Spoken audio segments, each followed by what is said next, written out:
ধন্যবাদ সকল খ্রিস্টীয় পরিবারকে আমার অন্তর থেকে করতে নমস্কার।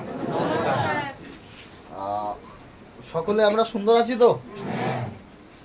সুন্দর আমাদেরকে কে রেখেছে? কে?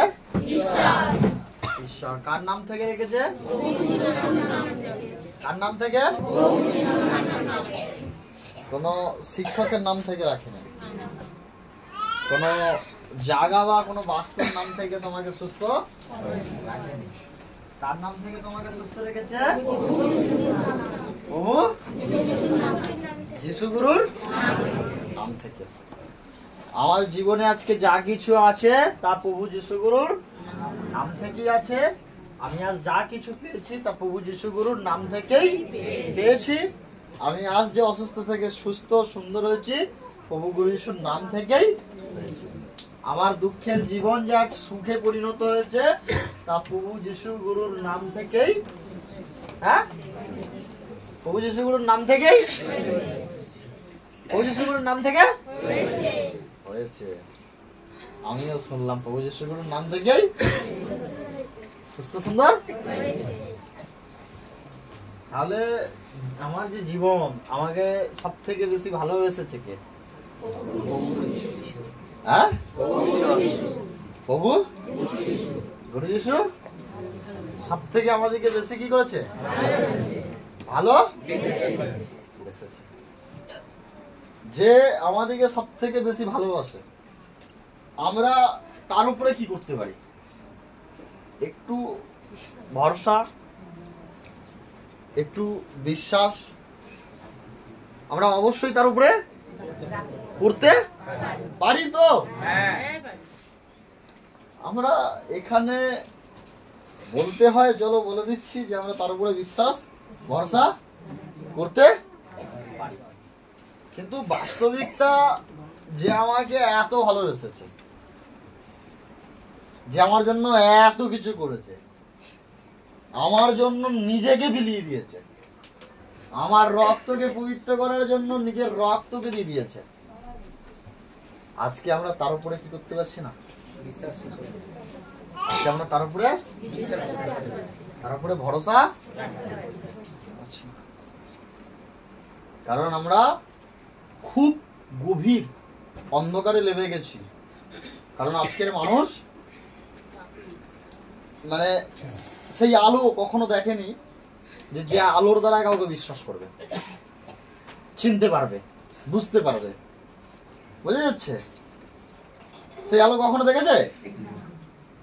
কিন্তু আজ আমরা এখানে যতজন উপস্থিতি রয়েছি সুস্থতার সাথে ও সুন্দরতার সাথে, হাসির সাথে, খুশির সাথে আমরা ততজন আলোতে এসেছি, যিশুকে চিনতে পেরেছি, বুঝতে পেরেছি, জানতে পেরেছি। তারপরে বলেছি প্রভু তোমার উপরে আমার বিশ্বাস, তোমার উপরে আমার ভরসা। কারণ কাউকে যদি বিশ্বাস না করতে পারো, কাউকে যদি ভরসা না করতে পারো, সে তোমার কাছে সাহায্য পাঠালেও তুমি তার সাহায্যকেও বুঝতে পারবে না। পারবে? হ্যাঁ, তোমার অসন্দেহের ভাবনা, তোমার অবিশ্বাসের মন তোমাকে এই জগতের অন্ধকারে কি করবে? দৌড় কাটাতে থাকবে। কারণ আমি যদি কাউকে বুঝতে পারি তবেই তো আমি তাকে বিশ্বাস করতে পারবো। আমি যদি তাকে বুঝতে না পারি তাহলে তো আমি বিশ্বাস করতে পারবো না। তাহলে আমি বিশ্বাস করতে পারবো না। আমার ভালোবাসা তার জন্য কতটা আছে ওটা অনেক পরেতে। কারণ বিশ্বাসের যেখানে বীজ জন্মায় না সেখানে ভালোবাসার কখনো ফুল ফোটে না। যদি কোনো মানুষের উপরে আমার বিশ্বাস না থাকে, আমি যদি বলি আমি তোমাকে ভালোবাসি, হবে? সে আমাকে কোনো সময় যদি বলে ঘর থেকে পালিয়ে চলো, আমি এক পা বেরোতে বললে বলবো না না না, বিশ্বাস একদম নেই। নেই কি করতে পারে? বেঁচে দিতে পারে, মেরে দিতে পারে। বিশ্বাস না থাকা ব্যক্তির উপরও ভরসা না থাকা ব্যক্তির সাথে কেউ কখনো পরিচয় করতেও যায় না, যায়? যায়? ও যেমন আছে বাবা ও ওর মতো থাক, আমি যেমন আছি আমি আমার মতো থাক। ভরসা আর বিশ্বাস ছাড়া সেই ব্যক্তির কোনো মূল্য তোমার কাছে, সেই ব্যক্তির কোনো মূল্য তোমার কাছে। এই জন্য প্রভু তোমাদিকে সমস্ত সময় বলে যায় যে তুমি তার পুত্রকে বিশ্বাস করো। কারণ যিশু যে কতটা মূল্যবান, যিশু যে কতটা দয়াবান, যিশু যে কতটা করুণাবান, যিশু তোমার জীবনের কোন জ্যোতি, যিশু তোমার জীবনের কোন চলার পথ, যিশু তোমার জীবনে সত্য কিনা, তোমার জীবনে মার্গ কিনা, এটা জানার জন্য তাকে তোমাকে কি করতে হবে? বিশ্বাস করতে হবে। আর তুমি যদি তার উপরে বিশ্বাস না করতে পারো তাহলে তুমি তার প্রতি তোমার কি থাকবে না? কোনো ভাবনা, তার প্রতি তোমার কোনো ভাবনা থাকবে না। কিন্তু এর মানে এই নয় যে তোমার প্রতি থেকে তার ভাবনা বা তার দয়া সরে যাবে। সে বলছে তুমি যতদিনে বিশ্বাস আনতে পারবে আমার প্রতি, সেই দিন থেকে এটা কাজ করতে আরম্ভ করে দেবে। Amen, amen. অনেকে মূর্খতার দল বসে থাকে, কোথায় হালেলুয়া বলতে হয়, কোথায় আমেন বলতে হয়। এই জ্ঞানেরও পরিবৃত্তি কম রয়েছে, কারণ এর জন্য যিশুকে সঠিক রূপে কি করতে হয়? বিশ্বাস করতে হয়। বলছে আমার লাইফে একটা খারাপ সময় আসতে চলেছে, সেই সময়তেই সে জুড়ে দিয়েছে হালেলুয়া। যা বাবা, আমার লাইফে খারাপ সময় আসতে চলেছে, এর জন্য আমি ঈশ্বরের গৌরব করবো কেন? আমাকে বুঝতে হবে কোনখানে হালেলুয়া বলতে হবে, কোনখানে আমেন বলতে হবে। আর অনেকে আমেন বলি এরকম, আমেন।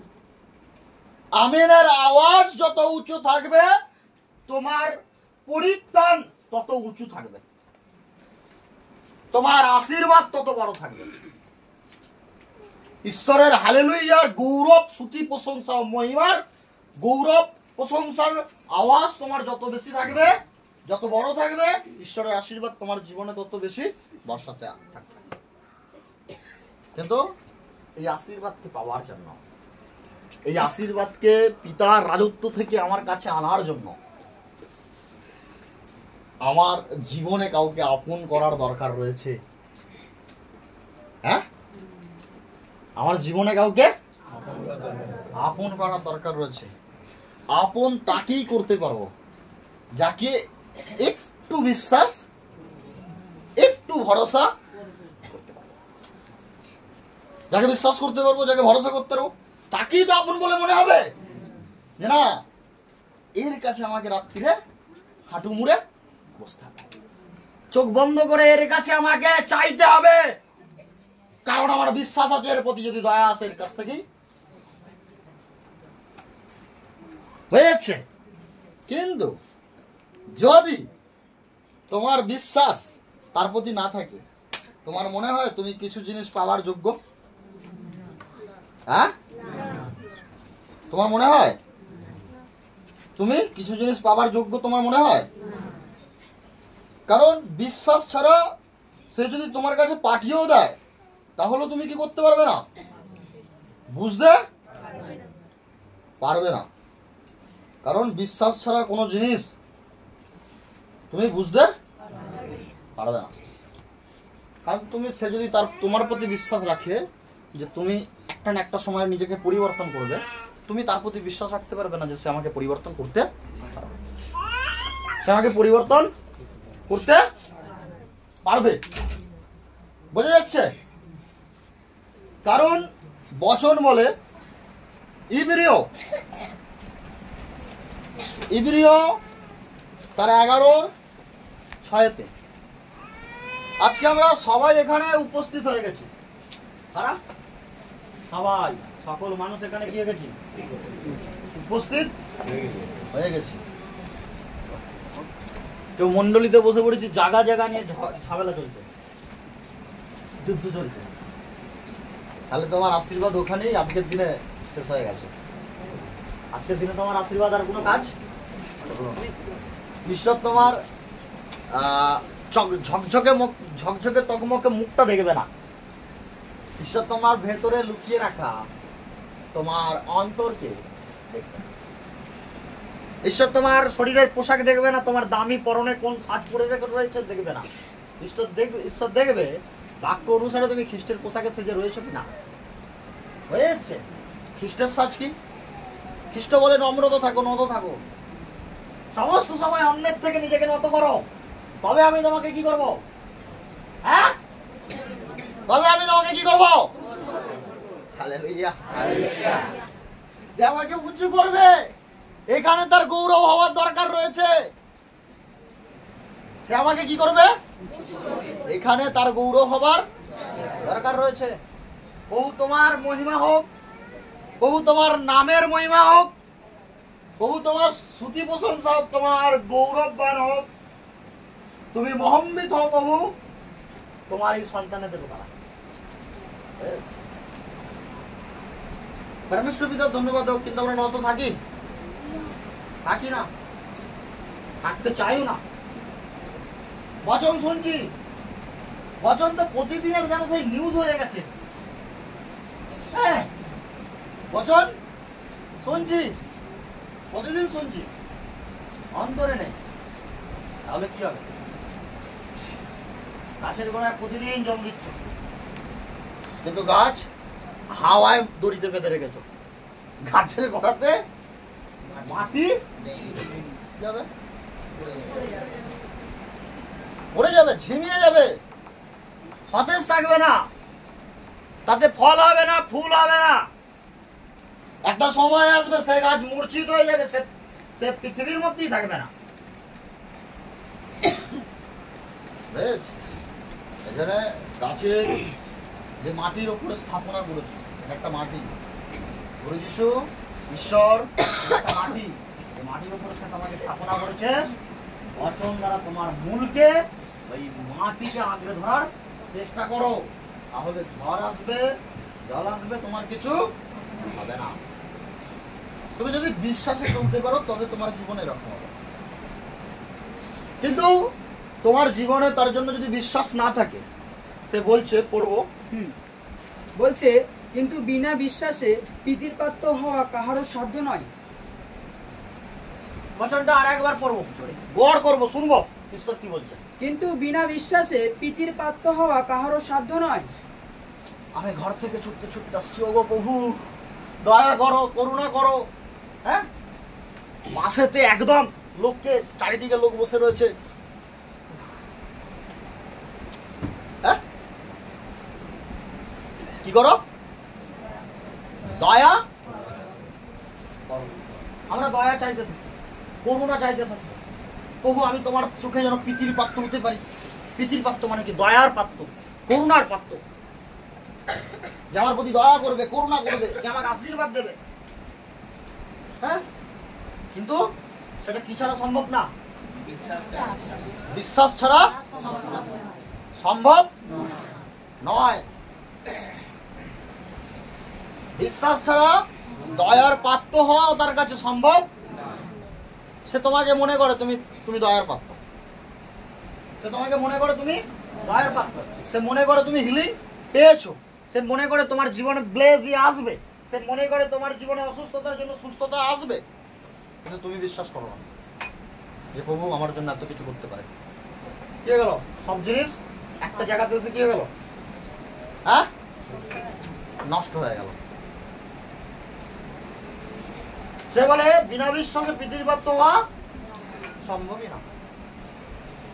সে জেনে গেছে তোমার কাছে দয়া যাওয়ার দরকার আছে, সে জেনে গেছে তুমি কষ্ট পেয়েছো, দুঃখ পেয়েছো, যন্ত্রণা পেয়েছো, তোমার কাছে শান্তি যাওয়ার দরকার রয়েছে, সে জেনে গেছে। কিন্তু জেনে যাওয়ার পরেও কি হয়েছে? তুমি তাকে বিশ্বাস করে উঠতে পারছো না সে তোমার জন্য এত কিছু করবে কিনা।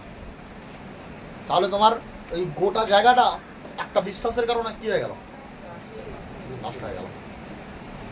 এই জন্য বলছে বিনা বিশ্বাসে পৃথিবীর পাত্র হওয়া সম্ভব নয়। আর বিশ্বাস কখনো মুখে প্রকাশ করতে হয় না, সময় বিশ্বাসকে প্রকাশ করে দেবে তুমি কত বড় বিশ্বাসী। আজ তুমি দাঁড়িয়ে বলতে পারো ভালো সময়ের সময় চিৎকার করে, ঈশ্বর আমি তোমার প্রতি অনেক বিশ্বাসী, অনেক বিশ্বাসী। একটা জীবনে তোমার 1 বছর চলতে চলতে, 2 বছর চলতে চলতে একটা জীবনে তোমার পরীক্ষা এলো, তুমি সেই পরীক্ষায় পড়ে যাবার সাথে সাথে প্রভু তোমার মনে এই ছিল আমার জন্য, হ্যাঁ তুমি কত বড় বিশ্বাসী আজ জানা যাবে না, তুমি কত বড় বিশ্বাসী সেই সময় তোমার পরীক্ষা তোমাকে জানিয়ে দেবে তুমি কত বড় বিশ্বাসী, তুমি প্রভুর প্রতি কতটা স্থিরতা রয়েছে। হয়ে যাচ্ছে, কারণ বিনা বিশ্বাসে বিধির পাত্র হওয়া কি না সাধ্য নয়। কারণ বিশ্বাস তোমার তখনই আসবে যখন তুমি ঈশ্বরকে, হ্যাঁ যখন বিশ্বাস করতে পারো তখনই বিশ্বাস আসবে। আর এই কিছুক্ষণ আগে ঈশ্বর কি বলে গেল, চলো একটা মানুষের জীবন বলি, একটা মেয়ে বা একটা ছেলে যে কেউ ধরতে পারে, একটা মানুষ জীবকে আমি ধরছি, তার 2টো জাত আছে, একটা নারী একটা পৃথিবী, তার কোনো জাত নেই, ঠিক আছে? ওই 2টো জাতের মধ্যে আমি যে কোনো একটা জাতকে ধরছি, হোক নারী বা পুরুষ, একটা মনুষ্য জাতকে ধরছি। তাকে কেউ বলছে এখানে দেখা করতে আসো, হ্যাঁ বা ওখানে যেতে হবে, বিনা বিশ্বাসে সে কখনো তার সাথে যেতে পারবে? হ্যাঁ, তাহলে তার প্রতি তার কি রয়েছে? বিশ্বাস রয়েছে, তবেই সে তার সাথে যেতে পারবে। আর এই বিশ্বাসকে আনার জন্য তাকে কি করতে হয়েছে? সম্পর্ক করতে হয়েছে, জানতে পেরেছে, চিনতে পেরেছে, বুঝতে পেরেছে, তার হেয়ার স্টাইল, তার লুক, তার মানি, বুঝেছে, তার স্বভাব, তার হৃদয়, তার মন, সব তাকে একটু জেদ করতে হয়েছে, খবর নিতে হয়েছে, তথ্য নিতে হয়েছে, জানতে হয়েছে, তবেই সে তার প্রতি কি করতে পেরেছে? বিশ্বাস করতে পেরেছে। না আমি এর সাথে সেফ আছি, আমি এর সাথে কি রয়েছি? তাহলে আমাকে বিশ্বাস করতে গেলে কি করতে হবে? সম্পর্ক করতে হবে, হ্যাঁ খোদাবানের সাথে কি হতে হবে? পরিচয় হতে হবে। আগে জানতে হবে যিশু কে, কি রকম তার গুণ, কেমন সে ছিল, সে পৃথিবীতে সে কি কি করেছিল। অনেকে শিক্ষায় ওঠে, কোথায় ওঠে? প্রথম শিক্ষায় ওঠে। প্রথম শিক্ষাতে উঠে কি করলো? একদম অঢেল খাবার, অসুস্থতার বাক্য নেই। অনেকে নতুন এসে যাদের প্রয়োজন, যাদের জন্য তাকে তোলা হয়েছে, দাঁড় করানো হয়েছে, তাদের কাছে ঈশ্বরের পরিষেবা পৌঁছায়নি। যাদের কাছে পরিষেবা যাওয়ার দরকার নেই, যারা দৃঢ়তা বিশ্বাসী, তারা ঈশ্বরের গুরু যিশুর নামে বললেও তারা বুঝতে পারবে যে গুরু যিশুই বলতে চাইছে। বুঝেছে? সে প্রথমেই উঠে কি করেছে? হ্যাঁ, পুরো গুরু যিশুর অসুস্থতার বাক্য ছিল। তাহলে আমি কিভাবে বুঝবো গুরু যিশু সুস্থ করে? আমি নতুন এসেছি, আমি কিভাবে বুঝবো গুরু যিশু সুস্থ করতো বলে? এটা এটা ভেবো না যে তোমাকে অনুরোধ করা হচ্ছে তুমি মানুষকে বোঝাও গুরু যিশু সুস্থ করতো। এটা তোমার কর্তব্য, তোমার রেসপন্সিবিলিটি জানানো যে গুরু যিশু আমাকে সুস্থ করেছে। গুরু যিশু বচনে বলছে আমি প্যারালাইজকে দাঁড় করিয়েছি, গুরু যিশু বচনে বলছে আমি অন্ধকে দেখিয়েছি। এটা তোমার কর্তব্য, তোমার রেসপন্সিবিলিটি, তোমার প্রভুকে নতুন অন্ধকারের মানুষের সাথে চেনানো সেই পবিত্র আলোতে। পবিত্র আলো চিনতে পারবে, এর জন্য ঈশ্বরের গৌরব অবশ্যই হোক। আরো একবার হালেলুয়া। বুঝে যাচ্ছে? কিন্তু পরমেশ্বর পিতা ধন্যবাদ হোক, আমি যদি গুরু যিশুকে চিনতে না পারি, বুঝতে না পারি, আমি তাকে চিনবো কিভাবে? তুমি আমাকে জিজ্ঞাসা করো গুরু যিশু কে ছিল, আমাকে জিজ্ঞাসা করো কে ছিল। আমি অনেক দিন ঈশ্বরের মনোনীত হলে আমি বলতে পারবো সেই ঈশ্বরের ম্যানুয়াল বুক ছিল, কপিরাইট ছিল। কিন্তু আমি যদি দু এক সপ্তাহ মনোনীত হই, তুমি আমাকে জিজ্ঞাসা করবে গুরু যিশু কে ছিল, ও গুরু যিশু প্রথমে আবার উত্তর আসবে, ঝড় থামিয়েছিল। ও গুরু যিশু তো অন্ধকে দৃষ্টি দিয়েছিল। গুরু যিশু তো বাহিনী অসুচি আত্মাকে দূর করেছিল। তো প্রভু গুরু যিশু তো মৃতগণের মধ্যে হইতে জীবিত হয়েছিল। হালেলুয়া। প্রভু গুরু যিশু মৃতগণের মধ্যে হইতে জীবিত হয়েছিল এবং তিনি ঈশ্বরের প্রিয় পুত্র ছিল। আমেন। আমি কখনো বুঝতে পারবো না যে বচন হয়ে গেল, আমি এর দ্বারা কখনো গুরু যিশুকে বুঝতে পারবো, জানতে পারবো? যদি তাকে বুঝতে না পারি, জানতে না পারি, তার ক্ষমতার সাথে যদি পরিচিত না হতে পারি, আমি কখনই তাকে বিশ্বাস করতে পারবো? আমি কখনই তাকে কি করতে পারবো না? বিশ্বাস করতে পারবো না। আর আমি বিনা বিশ্বাসে কখনো পৃথিবীর পাত্র হতে পারবো না। তারপরে করবো তো যে কারণ যে ব্যক্তি ঈশ্বরের নিকটে উপস্থিত হয় তাহার ইহা বিশ্বাস করা আবশ্যক যে ঈশ্বর আছেন। বলছে যারা ঈশ্বরের নিকটে উপস্থিত হয়েছে, যারা ঈশ্বরের নিকটে কি হয়? উপস্থিত হয়, তাদের এটা জানার দরকার যেখানে ঈশ্বর উপস্থিতি আছে। তাদের এখানে জানার দরকার কি রয়েছে? ঈশ্বর উপস্থিতি রয়েছে। কেউ আমার সাথে খারাপ ব্যবহার করছে, আমি তার জন্য তার সাথে ঝামেলা করবো, তার জন্য তার সাথে রাগ করবো? হ্যাঁ, আমি ছাড়াও কে দেখছে? আমি ছাড়াও কে দেখছে? কে দেখছে? রাইট রং কে জানে? আমি বিচার করবো না, আর আমি বিচারের কাঠগড়ায় করতে চাই না। আমি প্রার্থনা করছি, কোনো মনুষ্য আমার মুখের দিকে তাকিয়েছে, বিজ করছি, দেখো না।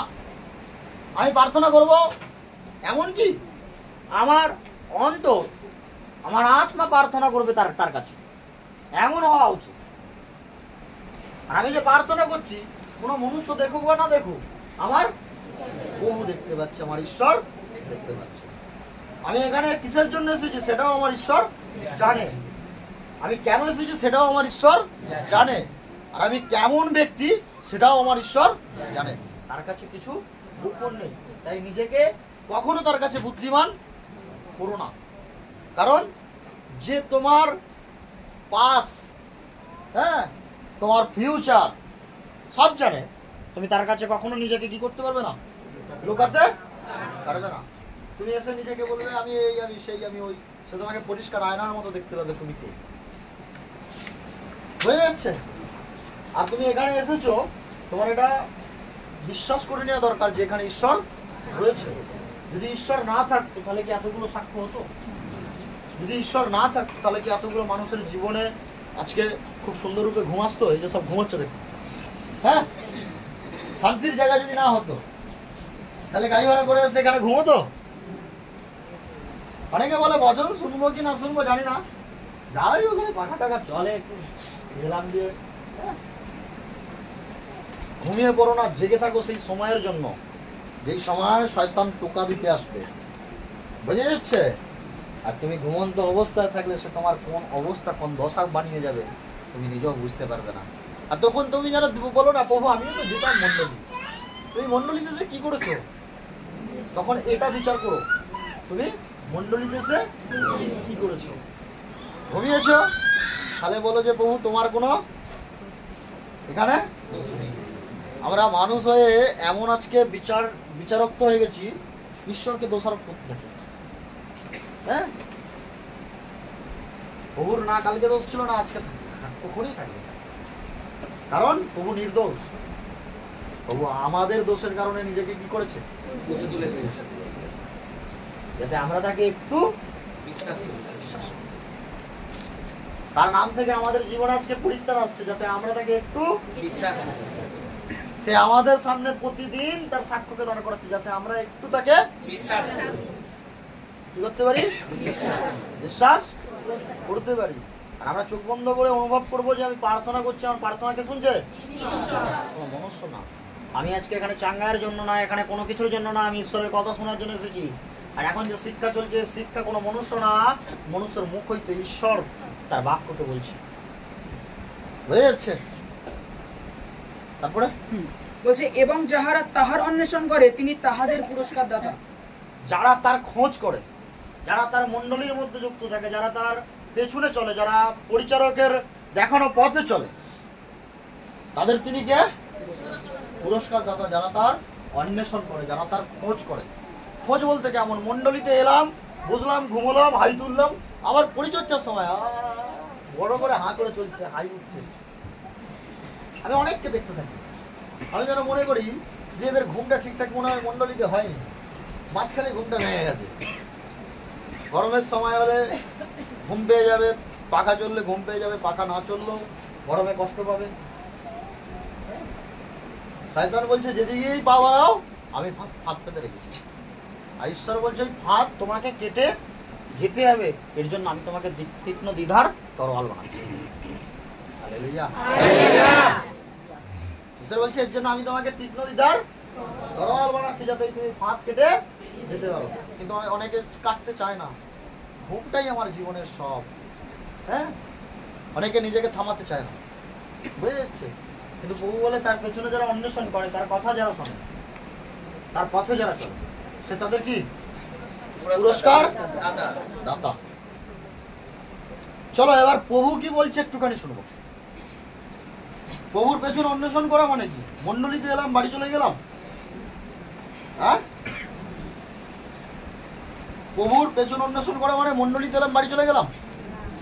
মন্ডলীতে কি বাক্য বচন হলো, সে সমস্ত বাড়িতে কি করলাম? আবার পরিচর্যা করলাম। বুঝে যাচ্ছে? নিজের কাজের সময় শেষ হলে তার সময়ের জন্য নিজের কিছুটা সময় বার করা। বুঝে যাচ্ছে? যাত্রা পুস্তক 20:12 বলে তার ইচ্ছা। বলছে পড়বো, যে কেউ একজন পড়বো, সময় খুব কম আছে।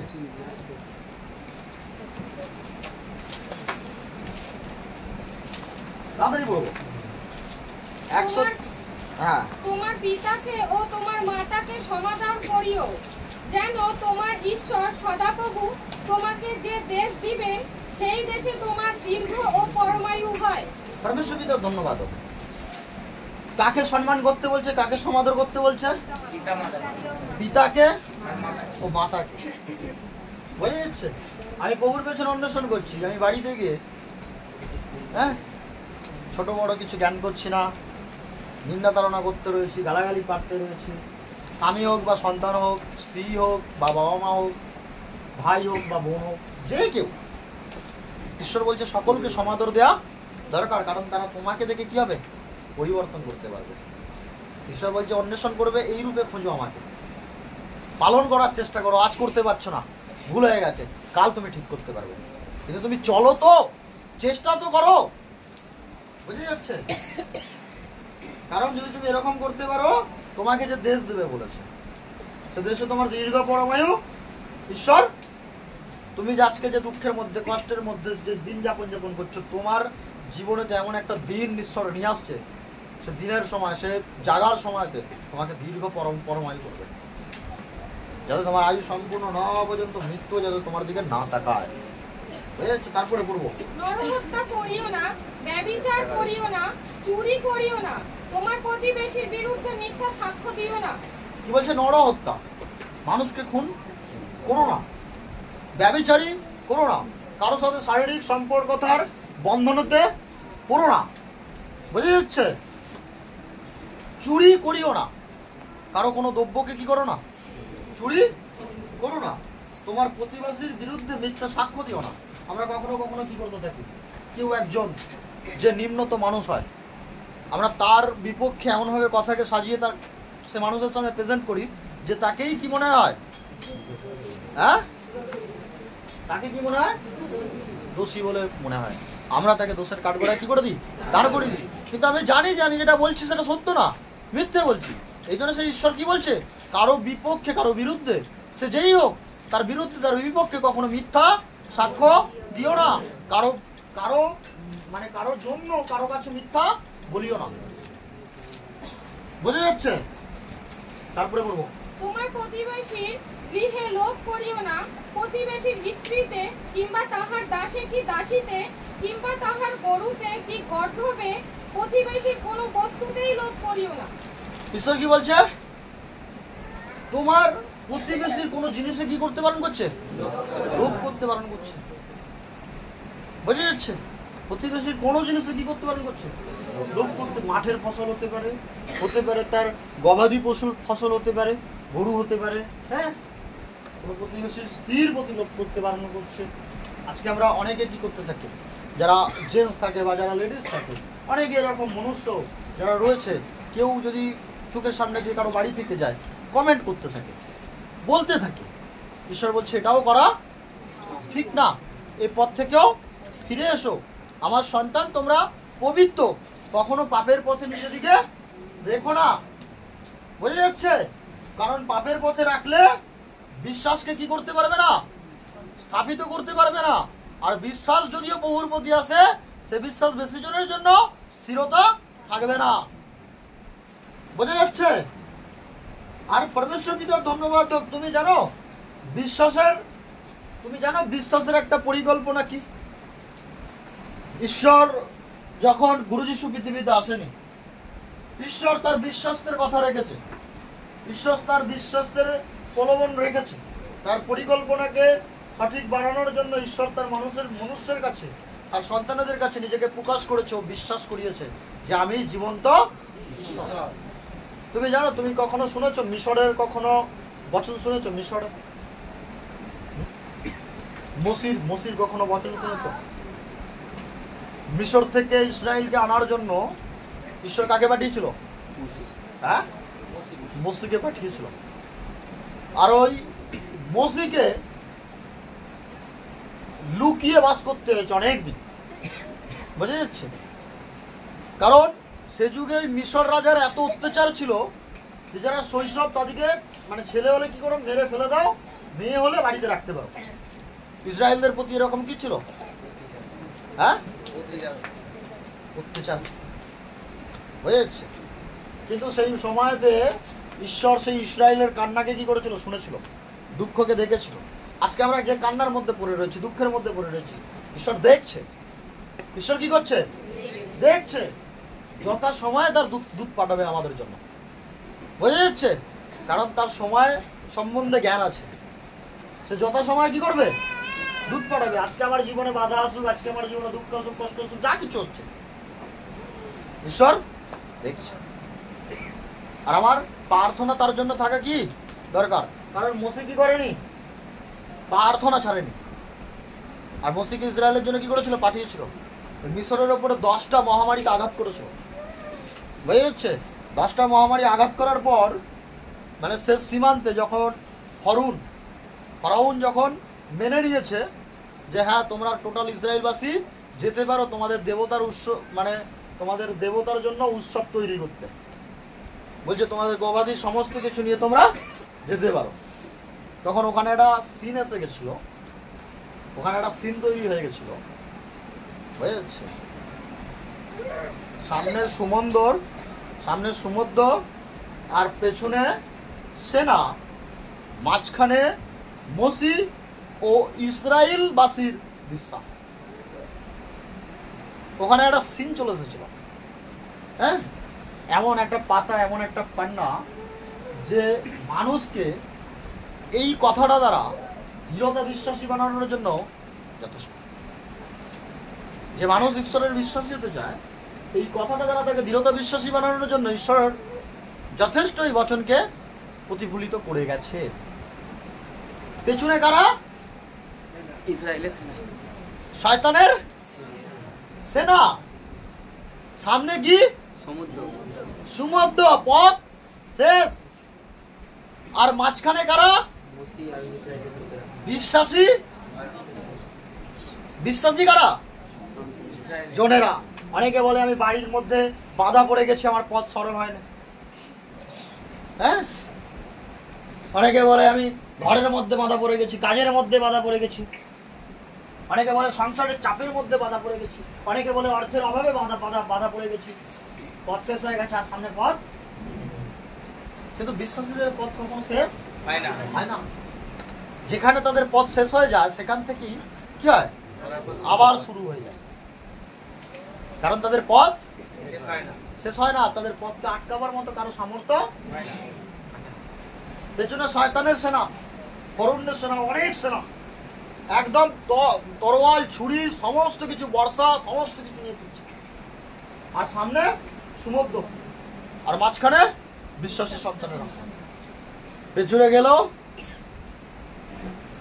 পেছনে গেলে শয়তান গিরবে, সামনে গোদ দিয়ে যাবে, ভেবে পাবে না, কারণ সমুদ্র যার কিনারা দেখা যায় না, নদী নয় যে এপার ওপার দেখতে পাবো। বোঝা যাচ্ছে? বচন বলছে যাত্রা পুস্তক, যাত্রা পুস্তক তার 14 যদি 14তে পড়ি, যখন পিছনে ইসরায়েলের সেনাকে দেখেছে 14তে বলছে, তখন মসি মানে যে লিডার সে ভেঙে যায়নি, সে তাদেরকে কি করছে, উৎসাহিত করছে, তাদেরকে বলছে সদাপ্রভু তোমাদের পক্ষ হইয়া যুদ্ধ করিবেন, তোমরা নীরব থাকিবে। বলছে আমাদেরকে কিছু করতে হবে এমন নয়, আমাদের হয়ে কে যুদ্ধ করবে? ঈশ্বর যুদ্ধ করবে। আমার কঠিন পরিস্থিতির সাথে কে যুদ্ধ করবে? আমার অভাবের সাথে কে যুদ্ধ করবে? আমার সামনে আসা শয়তানের প্রলোভনের সাথে কে যুদ্ধ করবে? আমার আজকে পাশ থেকে কেউ নিন্দা টিটকারি করছে, কেউ বিদ্যুৎ তাড়িত করছে, কে যুদ্ধ করবে? কেউ আমার সাথে যুদ্ধ করার চেষ্টা করছে, তার সাথে কে যুদ্ধ করবে? আমি যদি নীরব থাকি, তাহলে আমি যদি গালাগালি পাততে করতে থাকি, করবে? ঈশ্বর যুদ্ধ করবে? আমাকে কি থাকতে হবে?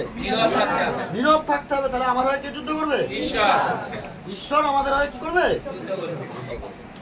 যদি 14 থেকে ডাইরেক্ট 14-21 পালিয়ে যাই, বলছে মসি লাস্ট ফরাউনের সেনা ছুটে আসছে, মসি সমুদ্রের সামনে পৌঁছে গেছে। আর মসি জানতো যে ঈশ্বর তাকে বলেছে সমস্ত ইসরায়েলকে নিয়ে চলে যাও। আর মসি জানতো যে ঈশ্বর নিশ্চয়ই সমুদ্রের মাঝখান থেকেও আমার রাস্তা তৈরি করে রেখেছে। বচন বলছে মসি সমুদ্রের উপরে আপন হস্ত বিস্তারিত করিলেন, তাহাতে সদাপ্রভুর সেই সমস্ত রাত্রি প্রবল পূর্বীয় বায়ু দ্বারা সমুদ্রকে সরাইয়া দিলেন ও তাহা সূক্ষ্ম ভূমি করিলেন, তাহাতে জল 2 ভাগ হইল। আর ইসরায়েলের সন্তানেরা সূক্ষ্ম পথের সমুদ্রের মধ্য প্রবেশ করিল এবং তার দক্ষিণ ও বামে জলের পাঁচির স্বরূপ হইল। কি বলছে মসি? ঈশ্বরের নাম করে বলছে সমুদ্রে বিশ্বাসের সহিত কি করে দিয়েছে? হাত স্পর্শ করে দিয়েছে, লাঠি ঠুকে দিয়েছে, আর সমুদ্র কি হয়ে গেছে? হাওয়ার স্রোতে ভেঙে 2 ভাগ হয়ে গেছে। আর জলের স্রোত দেয়া পাঁচিরের মতো দুদিকে দাঁড়িয়ে আছে, তার মাঝখান থেকে শুকনো রাস্তা বেরিয়ে গেছে।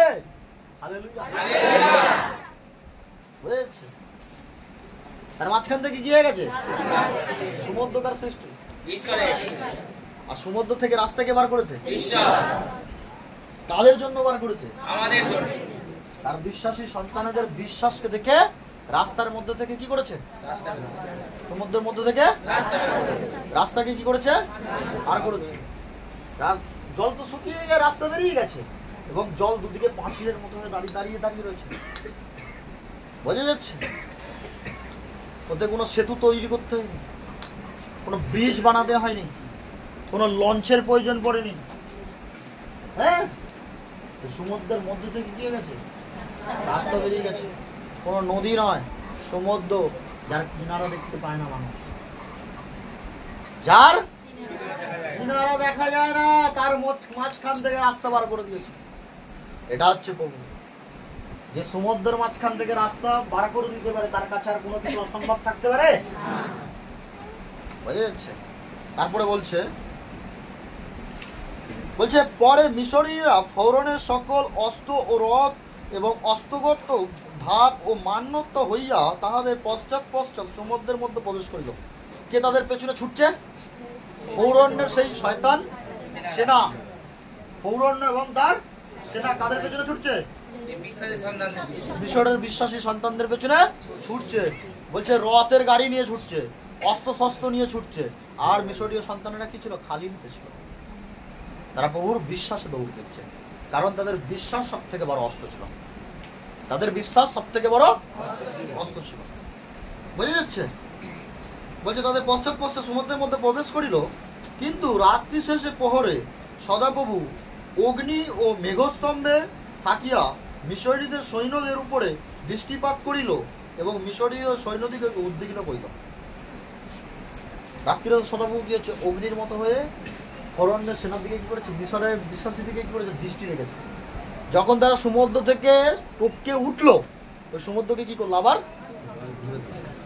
আর এই গভীর সমুদ্রের মধ্যে সকলে কি হলো? অরণ্যের সেনা শেষ হয়ে গেল।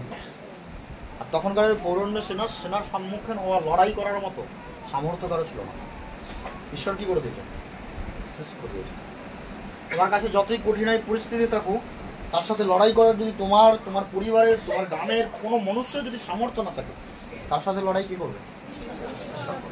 যদি তোমার বিশ্বাস থাকে, তোমার বাড়ি থেকে তোমার রাস্তা তৈরি হয়ে যাবে এমন না। তোমার যদি বিশ্বাস থাকে, তোমার জীবনের ভাবনা চিন্তা থেকে রাস্তা তৈরি হবে এমন না। তোমার যদি বিশ্বাস থাকে, সমুদ্রের মাঝখান থেকে ঈশ্বর তোমার জন্য রাস্তা তৈরি করবে। হাজার দুঃখের মাঝখান থেকেও সে তোমার জন্য আনন্দের পথ প্রস্তুত করে রাখবে। হাজার দুঃখের মাঝখান থেকেও সে তোমার জন্য আনন্দের পথ প্রস্তুত করে রাখবে। তুমি যদি তাকে বিশ্বাস করতে পারো, তার নাম থেকে, তার পুত্রের নাম থেকে যদি তুমি তাকে ধন্যবাদ দিয়ে মণ্ডলীর অন্বেষণ করতে পারো, সে তোমার সারাটা জীবনের পবিত্রতার পথকে প্রস্তুত করে রাখবে, যাতে তুমি তার পথে সদাই সর্বদাই চলতে পারো। আমেন। পরমেশ্বর পিতাকে ধন্যবাদ করবো পুরোপুরি